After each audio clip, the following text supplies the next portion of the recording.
us are just majorly depressed, and we don't even know that that's why we're eating or shopping so much. And we just have all these things going on in our lives. You know, and the results that we're getting is that our kids are ending up in jail. They're dropping out of school. And it's because we're raising them. We already done told 500,000 people that the men ain't there and they ain't paying their child support. So it's us that's raising these kids, and these are the results we're getting. And I believe that it's because we become too busy trying to be who's who amongst who's who, that we're not spending the time that we need to spend in prayer. So I believe that if 1,000 women came together and petitioned God for something, that he would respond to our faith in a way that we will see miracles take place in our personal lives, in the life of our children, and in the life of our communities and our men. So we're planning this event. And if you're interested, you can go to my website. It's Dr. Osgood, DrOMinistries.com. That's one word, DrOMinistries.com. And it'll give you the information for that event there. And we want all women, black women, white women, Hispanic women. We just want God's women. You know, ladies, it's time for us to stop all this nonsense. All this kind of gang banging stuff we do. We don't see it that way, but we call it cliques because we want to be nice. You know, if you ain't got certain degrees, then you can't fit in this crowd. If your hair ain't this length, you can't fit in this crowd. The Baptists over here, the Pentecostal over here. Some of y'all don't know what you are. You go somewhere different every Sunday. But it's time for us to come together. It's time for us to get on one accord. A sister walk into the church and we can't even minister to the sister because her dress too short and she got on a tattoo. Now you know if you could get in that size 6, you'll be wearing that thing yourself. You know you will. But you gonna hate on that sister because you can't fit that dress. What's that got to do with you helping her? You minister now. Oh, she got 4 different children from 6 different baby daddies. We even get the math mixed up when we go to talking about folk. We can't move past who the baby daddy is. You probably would have had some baby daddies too if it had not been for grace and mercy.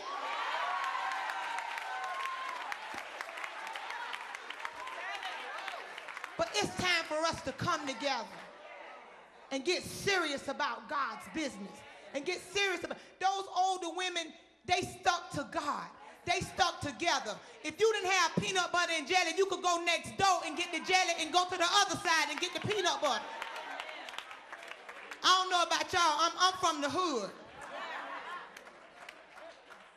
But we don't do that anymore. And I believe that God is calling his women, his women of faith. He wants us to put our faith on the line and watch him work. This woman operated in spite of persistent problems.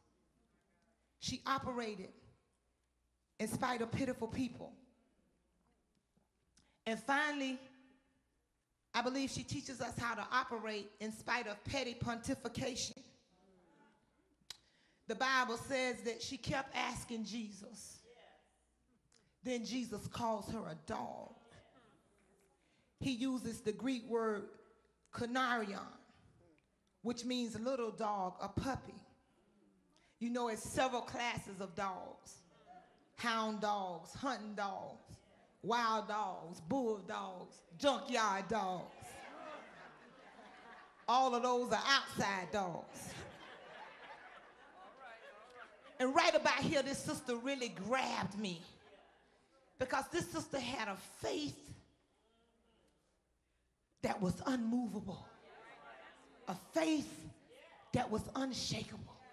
If we're gonna move from worry to worship, you gotta just believe. You ain't gonna be able to see your way. You ain't gonna be able to make it logic and reason fit in it. You gotta just believe it because God said it. You gotta just believe it. This sister understood what Jesus was saying to her. I believe what Jesus was really saying to this sister when he called her a dog. I believe he was really saying, sister, can you handle the reality of the moment? Sister, can you handle the fact that you are a second-class citizen, that you are a Canaanite in a Jew's world? Sister, can you handle the fact that you are a woman in the man's world looking for a miracle? Can you handle the reality of the moment? Sisters, can you handle the reality of the moment? Maybe you don't have any money in the bank. Maybe that husband of 15 or 16 years decide he doesn't want you anymore. Maybe you've lost a loved one, and that's the reality of the moment. Jesus gives this sister a reality check. A lot of times the reality of the moment are the pressures of life make us stop praising God. Pressures of life make us begin to doubt God and wonder who God is. It kind of sends a scandal that God is absent in our lives. Well, God, if you're real, why am I hurting like this? Well, God, if you love me so much, why do I get sick with cancer? I remember when I got sick with cancer, the women's ministry had just had me a 40th birthday party.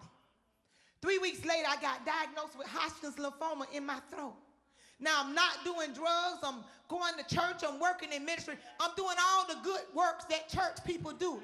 And now you're going to let me get sick with cancer in my throat, God? What's up with this?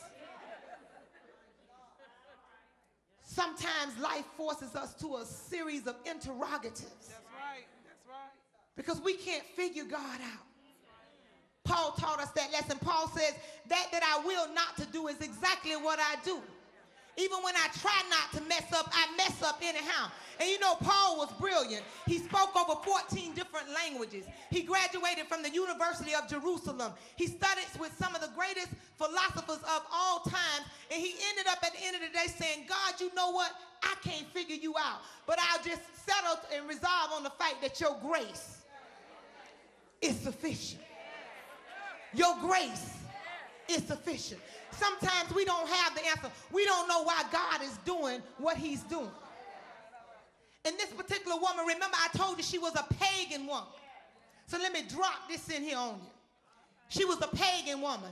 Never went to Sunday school. Never went to Bible study. Never heard this women's conference choir sing Zion's song.